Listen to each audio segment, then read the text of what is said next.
It's your Locked On Flyers podcast for Thursday, October 13th. Your daily dose of Flyers news, analysis, and high quality content that wants to congratulate everyone out there. We did it. We made it to Flyers opening day. Yep, we were there. Your Locked On Flyers, your daily podcast on the Philadelphia Flyers. Part of the Locked On Podcast Network. Your team every day.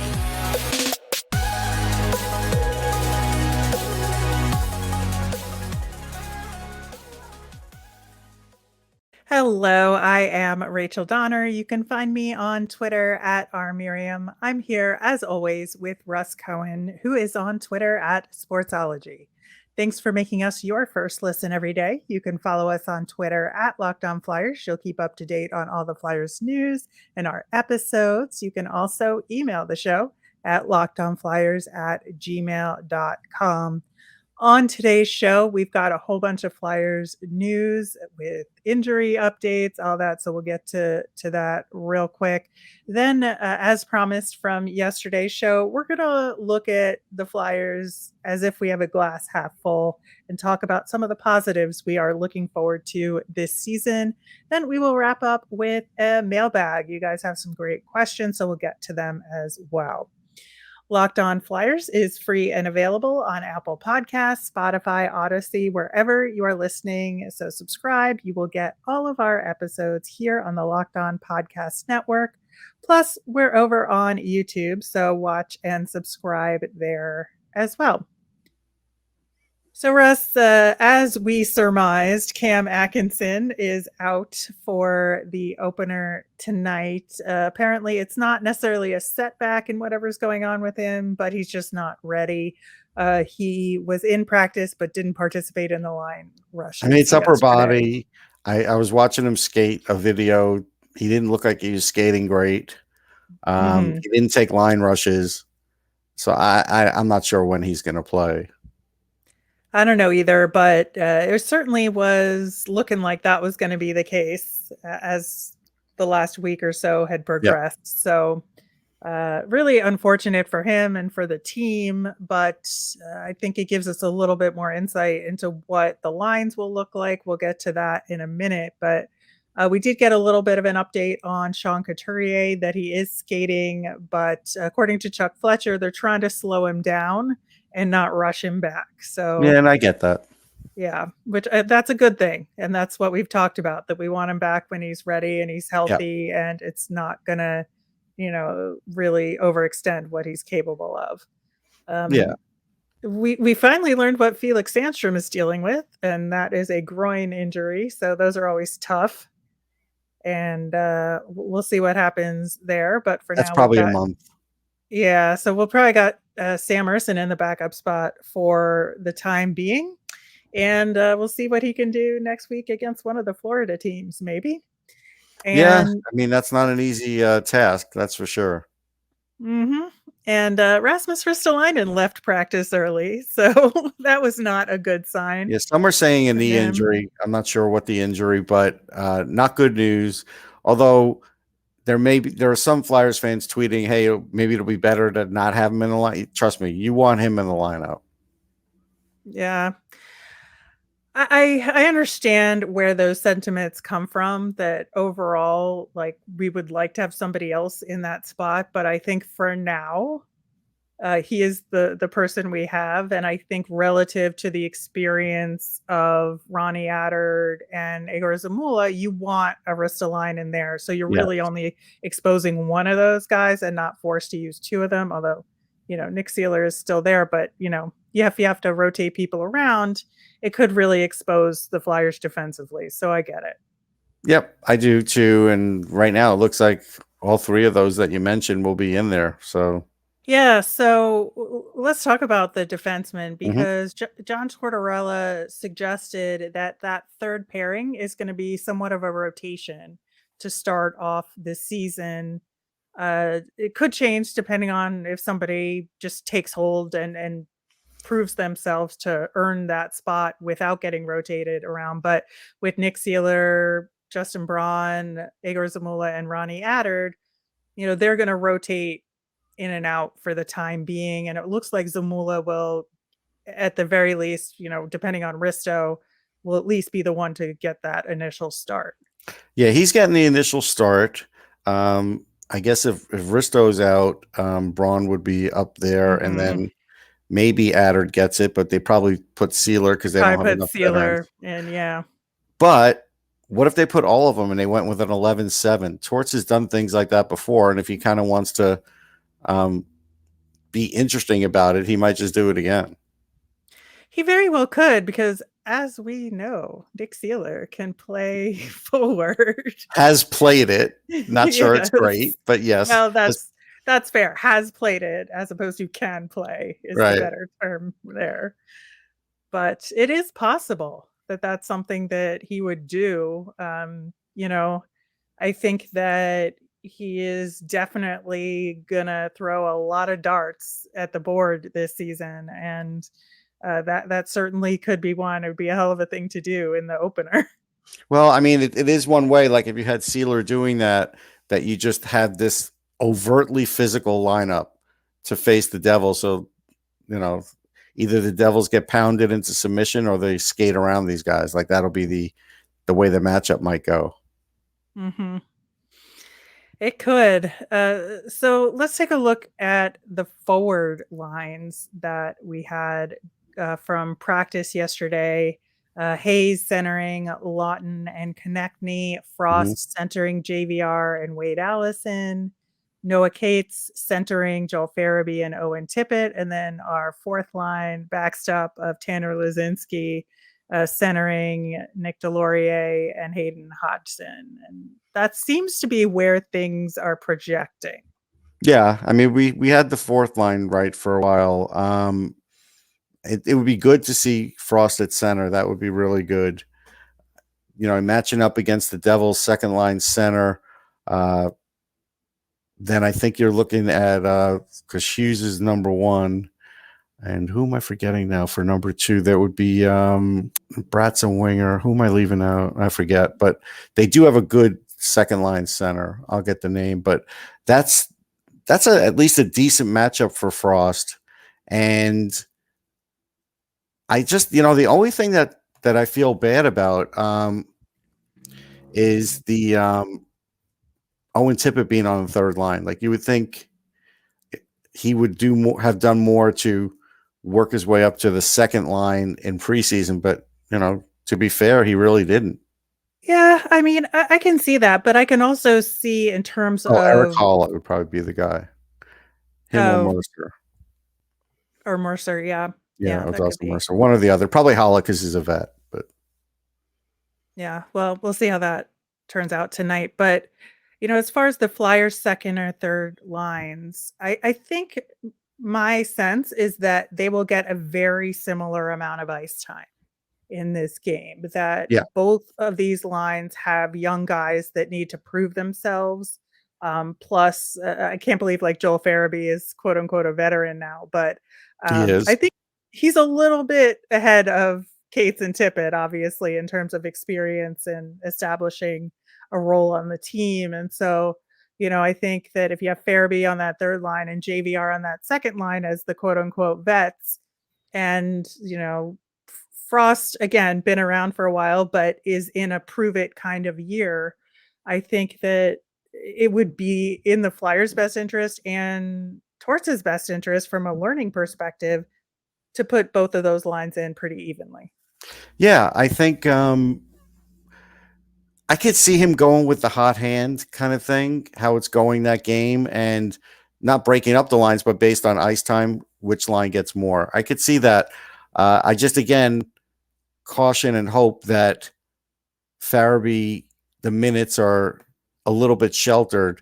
Because, again, if this game were to get out of hand and it's a 5-1 game, I don't even want to see Farabee in the game. It just wouldn't make sense. Yeah, I think that's a really good point. And I just see that, at least for me, if I'm Torts, I want to see some consistency over time and to break up any of these lines, even in the middle of the game, if things are going badly. I mean, if you have to, because, there's an injury or something, that's one thing. But like just from an informational perspective, I would want to keep the lines as consistent as possible so you can get the most stats out of it to learn something. It would be nice. Mike Yo didn't really like doing that, but hopefully Torts will want to do that, because you're right. You will get better statistics and analytics and everything else from it. And I think you do need to give them 2-3 weeks to kind of see, if you have chemistry there. Yeah. I think that's really important, that he at least gives, certain blocks of players who are playing together, 2-3 games solid before you make any changes, just to get those numbers going. But we are going to get our glasses half full, Russ, coming Okay. up next. But first, we're going to hear about our friends at BetOnline. BetOnline.net is your number one source for all your football betting needs this season. Find all the latest player developments, team matchups, news and podcasts, and in-depth articles and analysis on every game you could find. As always, BetOnline remains your continued source for all your sports wagering information, including live betting, esports, and up-to-the-minute scores for every sport out there. It's the fastest and easiest way to check in on all your favorite sports and events, including the MLB playoffs, MMA, boxing, and golf. Head to the website today or use your mobile device to learn more about the trends in action. BetOnline, where the game starts. Okay, Russ. So as we have been on the slow march toward this season, which starts tonight, we have talked about a lot of concerns with this team, with the organization, with individual players. And I think that, you have to get to a certain point, which is tonight, which is, okay, this is what we've got. So I think it's really important to look at this team pretty objectively, but also say, what can we get out of this season that will be positive for the Flyers and springboard the team, in future years and things we can build on. So I'll start things off here. And my first thing is that I really think Noah Cates is going to have a really strong year and break out. And I think, he's not in the Calder conversation, but he could make himself a name in that conversation. I don't think he'll be in the top finalists, but I think he'll get some votes at the end. And I think that will be a definite bright spot this season. Yeah, no doubt. I mean, he could get one from me. I mean, you never know. But I do think you're right. I think he's poised to have a really good year here. I do think at center he provides even more offensively. So, yeah, I'm excited about that along with you. Right now, I would also look at backup goalie with Sam Ersson, because, he's a true rookie, totally green to the NHL. He's going to break in, like you said, maybe against one of the Florida teams. Could go a long way in settling a lot of us down by, having a really great game, and then you're not worried as much about how many games he's playing as versus Carter Hart, who is yet not to play, but I'm sure he's playing opening night, right? Okay. Anyhow, yeah, I'm not going to think about that. I mean, as far as we know, we're keeping it positive. So yes. So I do like what Ursan potentially brings, and I want to see it. Yeah, I love him as well. And I think he is a real long-term asset for the Flyers. And I'm hoping he can ride this backup duties thing to really earn that spot and do good things, whether it's with the Flyers or the Phantoms this season. My second thing for this season is I am so excited about John Tortorella. And I'm going to tell you that it's really his honesty that is going to make this season a lot of fun and really productive, because we've seen it so far where, he's been asked, do you think this team is ready? He says, no. He's like, have you seen improvement? No. I mean, this honesty is going to be so refreshing and so important, I think, to drive where this team will go for the course of this season and to set up the team for success in the longer term. Well, I mean, it's certainly a stark difference from even Chuck Fletcher recently, where he just said that the Flyers will be fun to watch and improved. I don't know that they're going to be improved. they, even Torts doesn't know if they're going to be improved. They could slip record wise, but but say, hey, there's things that I like and there's things we could build on. So I don't know they're going to be improved. And honestly, at the beginning, I'm not sure they're going to be fun to watch. I mean, if it's the physical part, okay, if that's what I would deem fun to watch, but I'm deeming fun to watch is more offensive than physical. So I don't know if either of those are true. And I think Torts would tell you at least what he thinks. So I agree with you on that. In that regard, that's good. Look, I'm excited for Morgan Frost. I don't feel like he's gotten the right shot since he kind of broke in with Claude Giroux that time before he had the shoulder injury. I mean, he was looking really good. No fans saw it except at home, but we at the media did, and we were down low, and we had a really good view of it. And I felt like that's when we saw real playmaking out of him, and I'm sure Giroux was a big help in that. Since then, it's kind of like not been there, and it would be nice for him to be able to do something. Now, unfortunately, I think Wade Allison will help him on that. I don't know if JVR is really going to help him. I don't know, because JVR is a guy that's looking for the puck, but he's necessarily never going to give it back. Frost does like to do the give and go.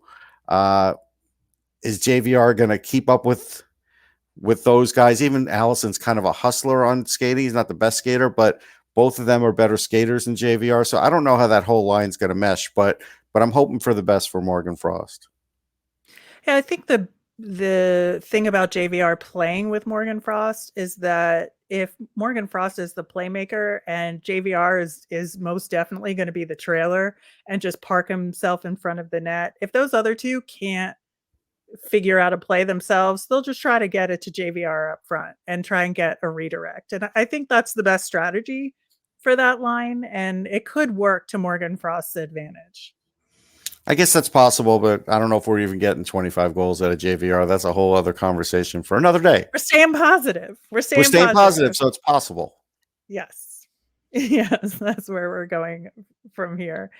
My other thing is that I am really excited for the experimentation that could happen this season with different line combinations and different defensive pairings, and guys being able to be put in a position to succeed.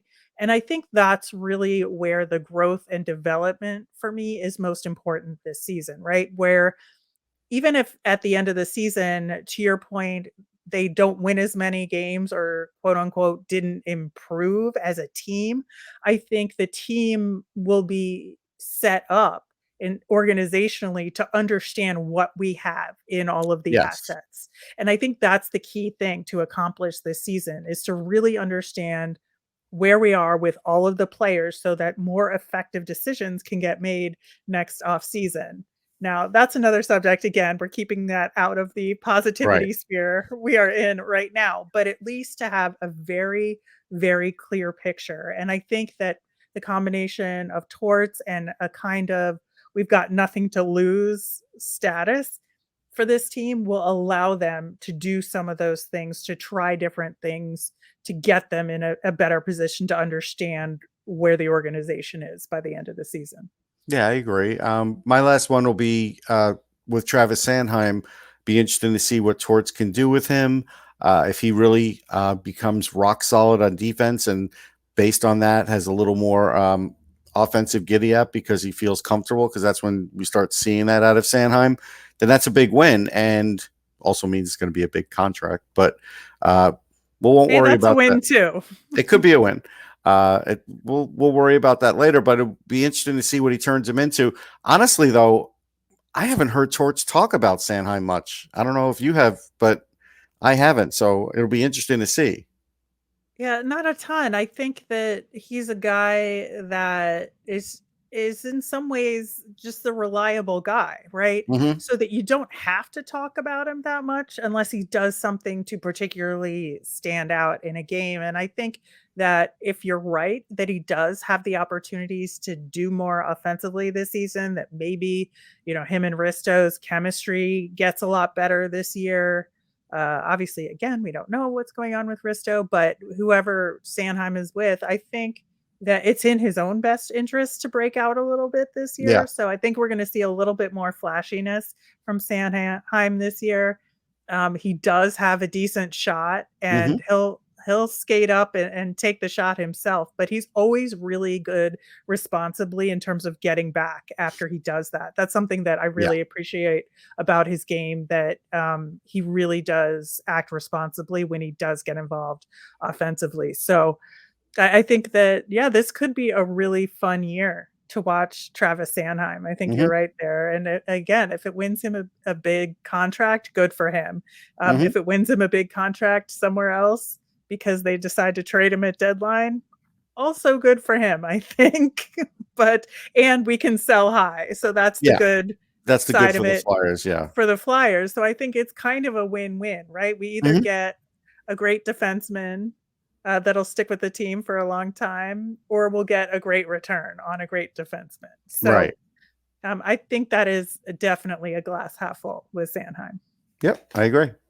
All right. So we hope to continue to have things in our half full glass to talk about on tomorrow's show after the game itself. But in the meantime, I hope to have a glass after the game, to be honest, but we'll see. That's fair. We will be getting to your mailbag questions coming up next.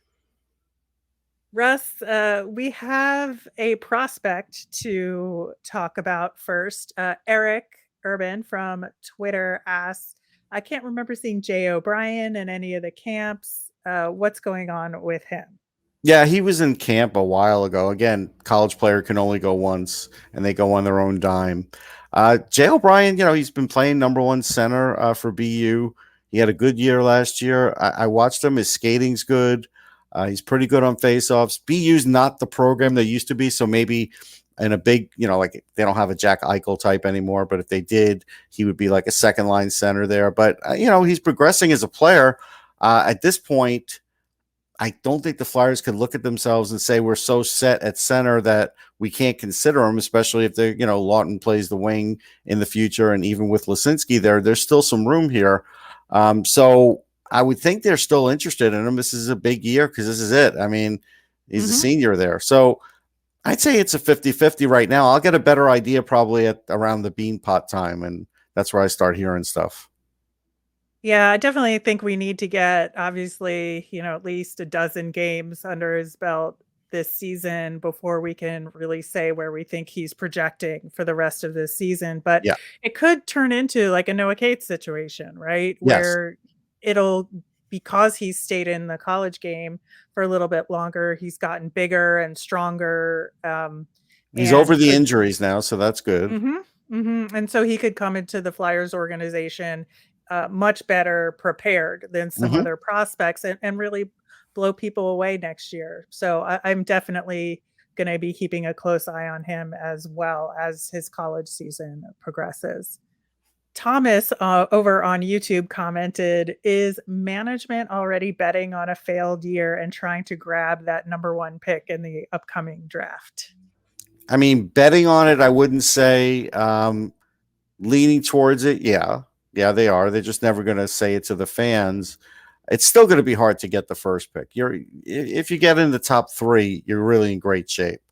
There's still 5 really good picks in this draft. Like really, really. I mean, there's a lot of good picks, but 5 really good picks in this draft. So again, I don't worry about anybody in the top 3. I think you're doing great. Now, would a fan worry if Michkov is the 3 that the Flyers get because of what's going on in Russia and you'd have to wait 4 years? Well, I mean, look how long the Minnesota Wild had to wait at least 4 years for Kaprizov, and they're happy that they have him now. So that may be the point where whoever is in charge of the Flyers will have to make that decision.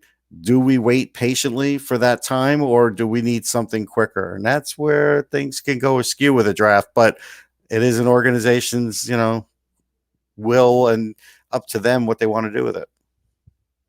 Yeah, they're not going to even hint at it out loud. No. It is not in their interest as employees to do such a thing. But Yeah, I think you're right in terms of the depth of the draft. And I think that Arizona is just so unbelievably bad that it would be very weird if they don't end up with the number Agree. They're one so primed for it overall with that pick. 20-game road trip and everything else. You're Yeah. just hoping to be in 2 or 3.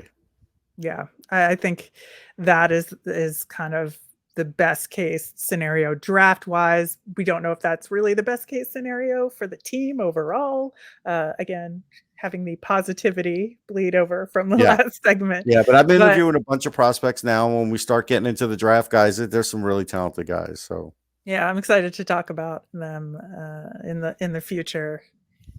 Susan had a really good question for us because we've been talking a lot about the defensive pairings and that we don't really want Nick Seeler playing so much, that we would prefer to have our prospects there. So she wants to know, what is that downside of Nick Seeler?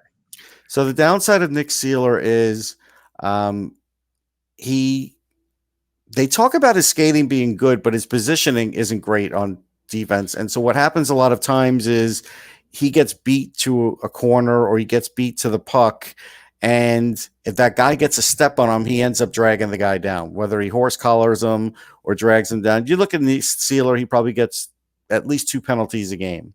And while I do think the Flyers PK is going to be very good because they have to be, and Torts is good at that, I just feel like that's not going to work well for this team because, again, I don't know how high of goal scoring ability the team has. So a guy like Seeler could really hurt him with these kinds of penalties.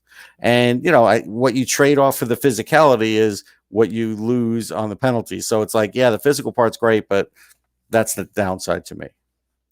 Yeah, your point about his struggles and getting beat defensively is, to me, exactly why they slotted him out of all the defensemen on the forward side, because he can skate forward, right? It's the Correct. getting back that's the problem, where he Yep. gets beat. So if he doesn't have that defensive responsibility, it's a little bit easier to hide him amongst the forwards, right? Mm-hmm. Yep. So yeah, that's my take on it as well. John from YouTube had another interesting question. Does the fact that nobody we put through waivers got claimed mean the Flyers have a weak prospect depth, or say anything about the quality of players in the system overall? No, because again, everybody was putting through a lot of players that day. Just think about what we're talking about goaltending wise. Go name me an organization that has 3 homegrown goalies as their 3 top goalies. I'm not sure there's any other one other than the Flyers. So, they do have some organizational depth. You may not like it because you don't see a superstar in there, but they have organizational depth. Yeah, and I think that there weren't a ton of pickups on waivers in No, this they were 5 kind of, good ones. Yeah. yeah, there was maybe 5, 6 overall. There were some other pickups that maybe were AHL kind of pickups Yes. as well, but not a ton of pickups overall across the 32 teams that are going to be NHL rostered guys. And so I really think that's not an indicator for the Flyers at all in No. terms of the quality of players in the system overall. I think that, pretty much everybody got their guys through. Yep. All right, one more thing before we go. Rapid fire predictions for the game tonight. Who wins and what do you think the score is? I'm going Devils are going to win this 4-2. I say Devils win 3-1. Will they have a new goal song? Yes, because they have a new tagline, so of course they'll have a new goal song too. I think they will as well, and I'm very curious what it's going to be. Excited to talk about it tomorrow. And is there a player for the Flyers that'll stand out? Standout player for the Flyers, I'm going to go with Scott Lawton. I'm going to say Carter Hart if he plays, because he'll have to make a ton of saves. But you just said if he plays. Womp womp. Womp. All right, that'll do it for today's show. We'll be back tomorrow again, recapping tonight's game against the Devils. If you want your question answer it on the show like we just did, you can email us at lockedonflyers@gmail.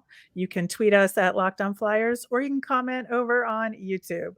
I'm Rachel. I'm on Twitter at rmiriam. That's RMIRIAM. I'm Russ. I'm at Sportsology, SPORTSOLOGY.